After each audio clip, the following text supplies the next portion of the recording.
সন্ধেবেলায় গিয়েছিলাম অষ্টম প্রহর বাড়ি। দুপুরও নিমন্ত্রণ ছিল, আমরা সবাই মিলে গেছিলাম, কিন্তু এত ভিড়, এত লোকজনের মাঝে ক্লিপ নিতে পারিনি। বাড়ির সামনে অনুষ্ঠানটা ছিল। এই যে হরি মন্দির কত সুন্দর করে সাজানো, তাই না? অষ্টম প্রহরে মদনমোহন ঠাকুরকে আনা হয়েছিল। আর এই যে রুমটা বন্ধ দেখছো, এখানেই ঠাকুর রাখা হয়েছে, কিন্তু দরজায় তালা লাগিয়ে দিয়েছে, তাই তোমাদের আর দেখাতে পারলাম না। আর এখানে ছোট বাচ্চাগুলো দেখো কেমন নাচছে।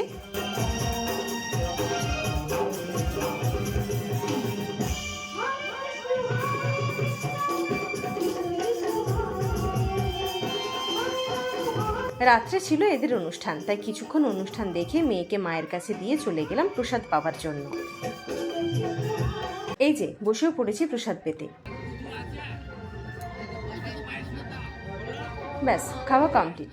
এবার বাড়ি যাব। মেয়েকে খুব ঘুম পেয়েছে, মা এবার খেতে বসবে, তাই ওকে নিয়ে আমি বাড়ি যাব। এই দেখো আর পারছে না জেগে থাকতে, কাঁধে কেমন ঢলে পড়ছে।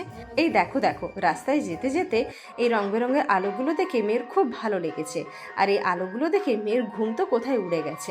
তো চলো আমরাও বাড়ি ফিরি। সবাইকে শুভরাত্রি, সবাই ভালো থাকবে, সুস্থ থাকবে।